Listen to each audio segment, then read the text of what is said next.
All right. Hello, friends. Welcome to week 5 of distance learning, assuming you are on track and watching this during week 5. If not, that's cool too. I'm happy you're watching it in the first place. So we are going to continue with our data unit, moving forward with a couple of more data measures as well as another visual display. But this lesson is going to be working with some of those data measures, focusing more on measures of spread. And so we talked about one of those last week with range. We're going to talk a little bit more about that in this video. So quartiles and IQR. So the visual display we're going to talk about in the next lesson this week are called Boxplots. And Boxplots are visual displays that show how the values in a data set are distributed. In other words, that means spread out. So I kind of already said that. And with them being spread, we're not going to have every data value in a box plot. We're just going to have 5 data values. Specifically, just a 5-number summary. And so they're not going to be exact data values. We'll talk about how we can find those 5 values, but a box plot is only going to show 5 values to represent the data set, and those 5 values are going to show the spread of the data, how much it's distributed. Is it all spread out really far, or is it all pretty close together? And so those 5 values are, if I could, I would restart this video, but I don't want to make these notes again, so bear with me. The first one is going to be the least, or we're going to call this the minimum. Should have made that line longer. So if we have the least, then we're also going to have the greatest, which is called the maximum. The other 3 values, the center one, we already know about. It's the median. And then the second one and the fourth one are going to be the new ones we're going to learn about in this lesson. And they are our lower and upper quartiles. And so that's that word there. That's kind of new. I haven't defined it yet because I'm hoping you're hearing it and kind of making your own inferences to start off with. But we're going to have the lower quartile, which we're going to consider Q1, our median, which is Q2, and our upper quartile, which is Q3. Along with the least and the greatest makes a total of 5 values. So the lower quartile is specifically the median of the lower half of data, with the upper quartile being the median of the upper half of data. So we're basically just going to be finding 3 different medians, different middle values. So I'm just going to put that to the side for now. So to find the quartiles, we need to put the data in order from least to greatest, which is exactly what we would have to do if we were finding just the median. And then we're going to cut it into fourths, using what we already know about finding the median and the least and greatest values. And so fourths, I've got a little box here just to kind of show where, if we're cutting something into fourths, how are we going to get 5 numbers from it, right? But if this was our data set, we're going to have our least value on that dot. We're going to have our greatest value on that dot. Excuse me. We've already talked about finding the median, and so we know that it's when you put the data in order from least to greatest, and then you cut it right down the middle, right? You find that very center value. So if we were to cut this in the center, there's value number 3. And then based off of what we've, oh my goodness, you cannot see that at all. Okay, let's try that again. So I had just a black box here.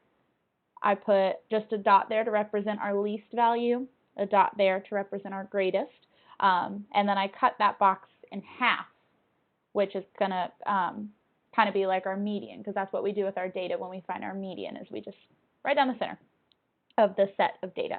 And so then we said, based off of our definitions here, the lower quartile is going to be the median of the lower half of data. So if I'm cutting this in half here, this is going to be kind of my lower half of data, and then this right side is going to be my greater half, my upper half. So we're just going to take these two halves of data and cut them in half, which is exactly the process we do when we're doing fourths with just fractions. So it's the same concept here. And so those are going to be my 5 values. So this isn't what a box plot looks like. I just kind of wanted to show you where we get those 5 numbers from, even though we're cutting something into 4 pieces. It's because we're talking about the middle, or sorry, the beginning, the end, the middle of this half, and then the middle of this half. So let's actually do an example of finding those quartiles. All right. The heights of several students are shown. So we've just got a set of data over here, a bunch of different heights in inches. So the first step is going to be to list the data in order, which means we know from least to greatest.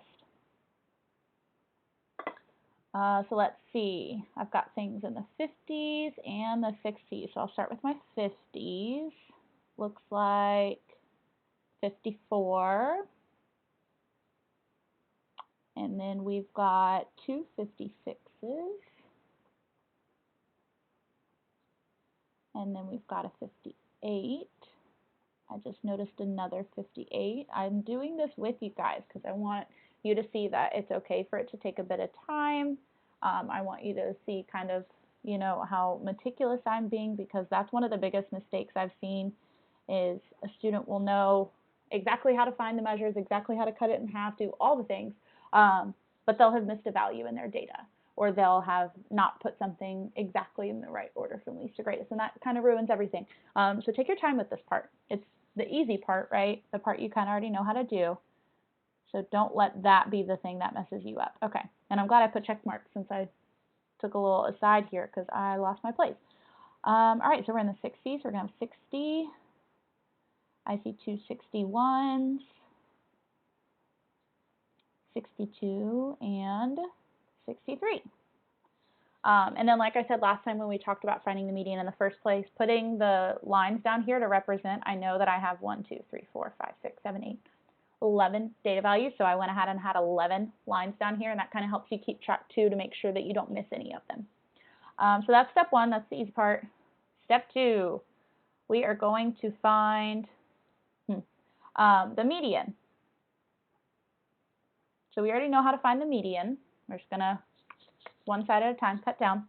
So I'm not going to fully cross them out now, just because I don't want them to be not visible, not able to be read, since we're going to be using some of those numbers again later. So I'm just going to put a little like line.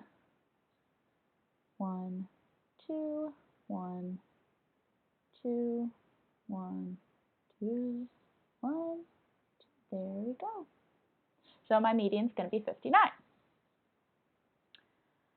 For the next step, we're going to find the median again, but this time of the lower half. And so when we found that median, we cut our data into 2 halves. Because I had one singular median, I'm not going to include it in both halves. There's only one 59.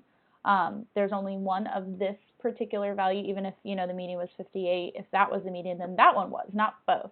So I'm almost going to kind of ignore it now when I'm finding my lower and upper quartiles. I'm just going to find the median of this set of data now for the lower quartile. I'm just going to kind of cross them out this way. You don't have to do the little lines and X's. That's just something I've kind of always done to keep track of what I've crossed out and what I haven't. So 56 is going to be my lower quartile. And we're going to find the median again, this time of the upper half And same thing here, we're not going to include that 59, so just looking at this half of the data, left, right, and there we go. So for steps 3 and 4, don't include the median. So I already talked about that. When we found our halves, we almost, if you want to do this, kind of block it off. Yeah? Okay, and then we also want these guys, least and greatest. So I know that's not quite the quartiles that we're talking about, Q1, 2, and 3, but it's always good to point out your least and greatest. So what we're doing here now, like why are we doing this is what I should say. Since we're splitting the data into 4 equal parts, and when we say equal parts, we mean that there are the same number of data values in each piece. So if I bring that box that I had drawn back, we're not saying that the actual like sum of the values or the specific values are the same in each of these equal that way. We're saying that there's the same number of values in each part.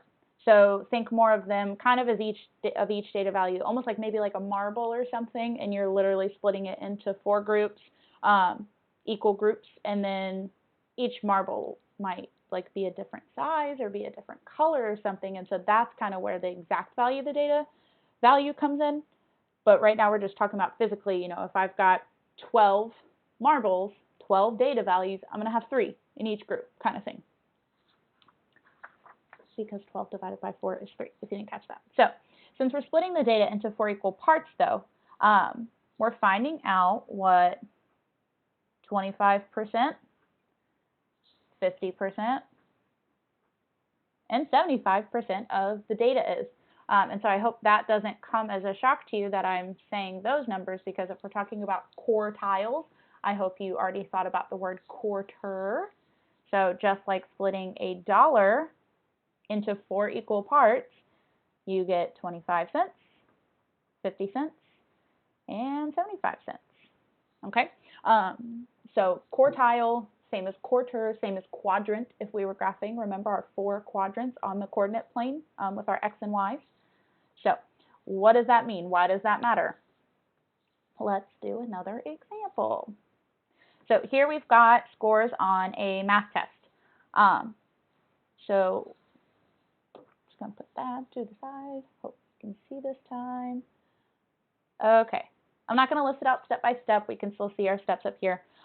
Let's see, 1, 2, 3, 4, 5, 6, 7, 8, 9, 10. I've got 12 values this time, so I'm going to make sure that when I do my list, I write them down. I write them all down, and I don't skip any. It looks like I've got 70s. Oh, I got a 60. 63. All right. No more 60s, so now I'm in the 70, 78, 75, 76 is all I see. So 75, 76, and 78. All right. In the 80s, we've got 80, 81, all right, 87, and 89. Okay. We're in the 90s, so 2 91s, and a 95, and then 100. It's hard to write over whiteout, and I'll stop making these. Okay, so we need to find the median first, which means we're going to find the center. I hope you've already realized that we've got an even number of values, so don't forget if there's 2 median values, we have to find their mean, which means we're going to add and divide by 2. That should say then. Add, then divide by 2. Because we're going to be adding those 2 values together. So that's going to stay the same for our lower quartile and our upper quartile because they're still medians. So for our Q2, it's going to be easier to find the median, the second quartile, before you find the upper and lower, right? Okay, left, right, left, right. I'm going to do the lines. It's going to get a little tricky. So 1, 2, left, right, left. All right, here's our two values in the center. I'm trying to think of how I want to circle these. Okay, so 81 plus 87 divided by 2 equals, I'm going to do that on the side, 8, 16. We want to divide it by 2.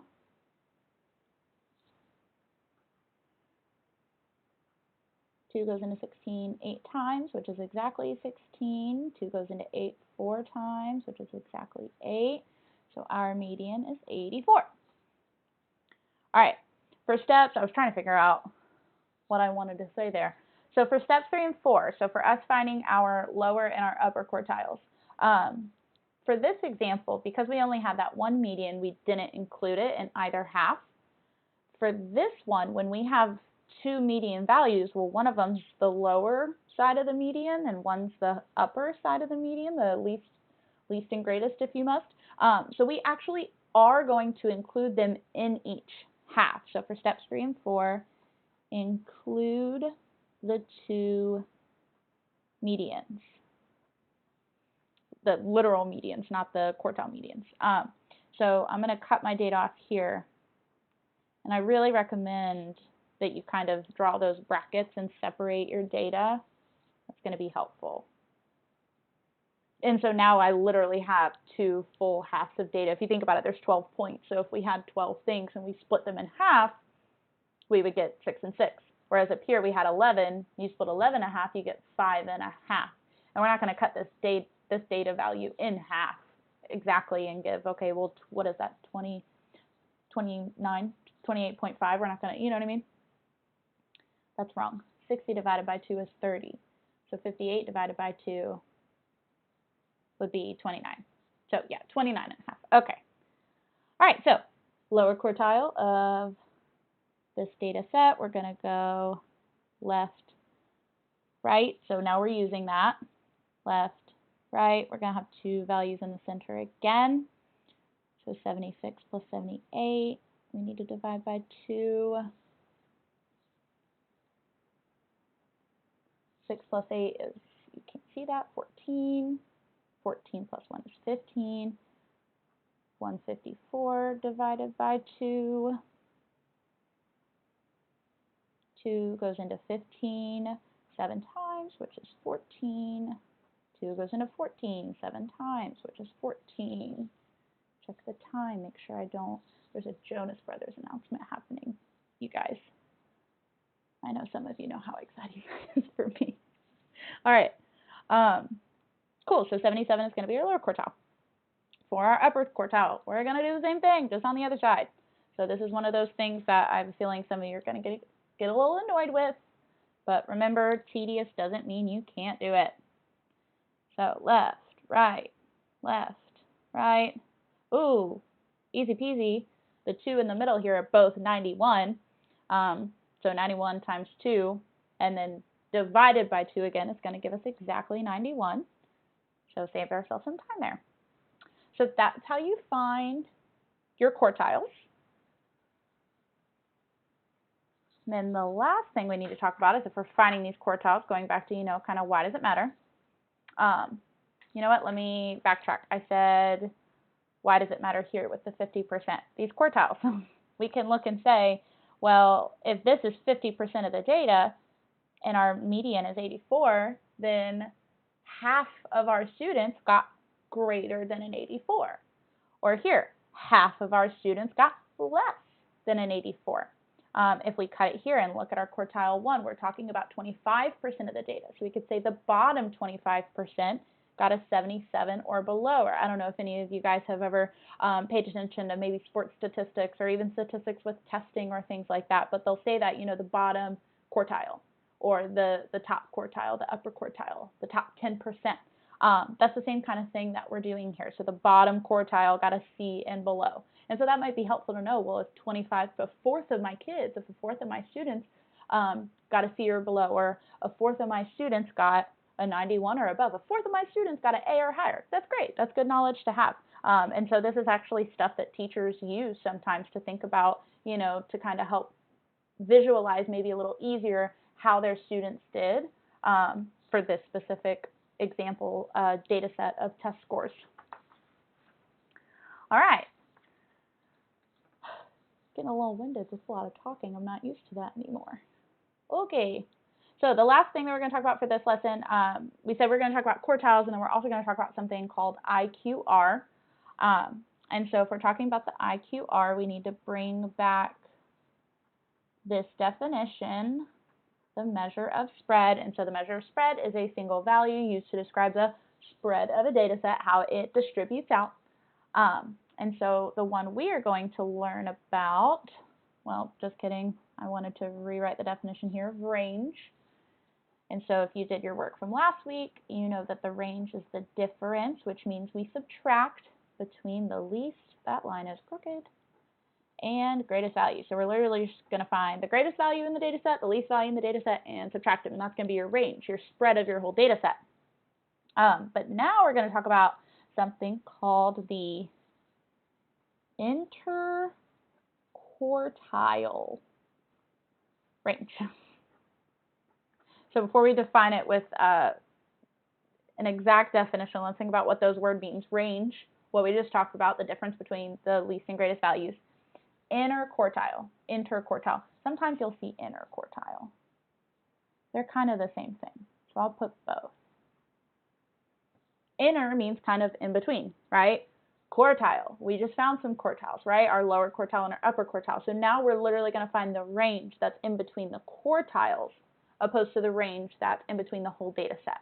And so because that word is already a mouthful, it is often abbreviated as IQR, okay? And it's going to be the difference between the lower, that's O, lower and upper quartiles. Cool?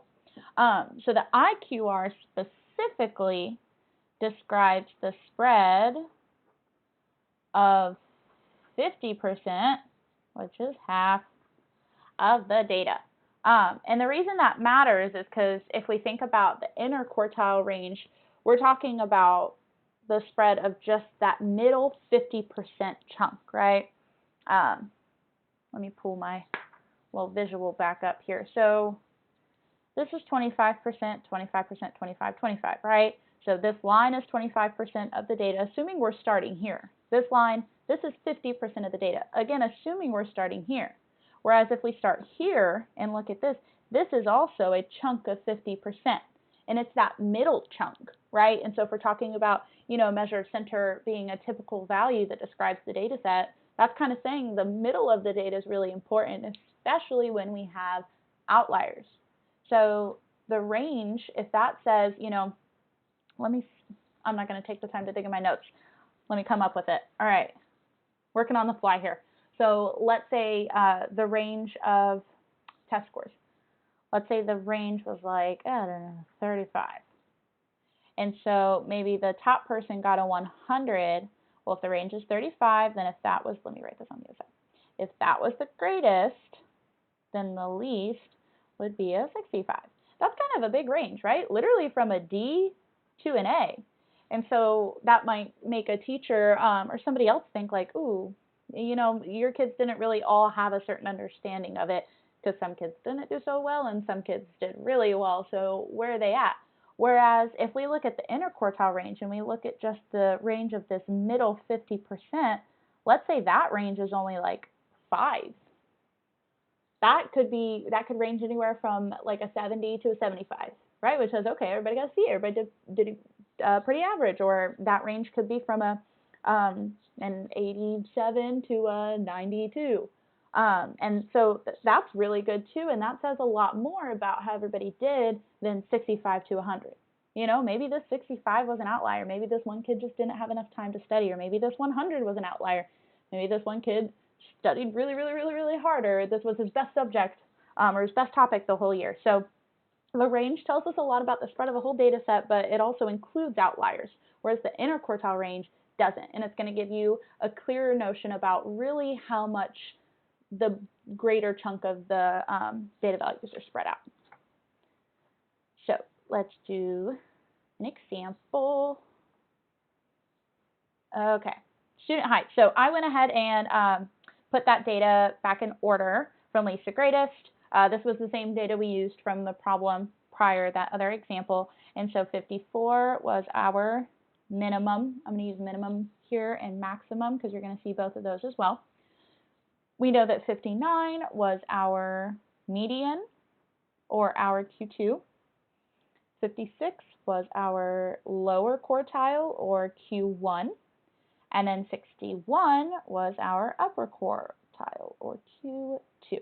And so I'm using both of these names just because depending on what website you're on or maybe what worksheet you're doing, they might have different terminology.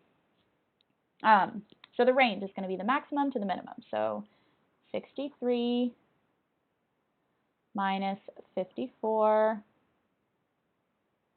We know 63 minus 10 would have been 53, so 1 less than that means 1 less than 10, so 9. Whereas our IQR is going to be our upper quartile, 61, minus our lower quartile, which is 56, and that range is going to be 5. So 9 inches is kind of, if we're talking about heights here, it's almost a foot, whereas 5 inches is less than half a foot. Well, I guess this is 3/4 of a foot, but these aren't really that different, especially if we're talking about height. So this looks like everybody might be kind of super far apart in height, but based off the interquartile range, it seems distributed pretty evenly, I would say. So again, for the IQR, we're going to take the upper quartile minus the lower quartile, and so it's going to be greater minus the lower, right? We don't want a negative data value.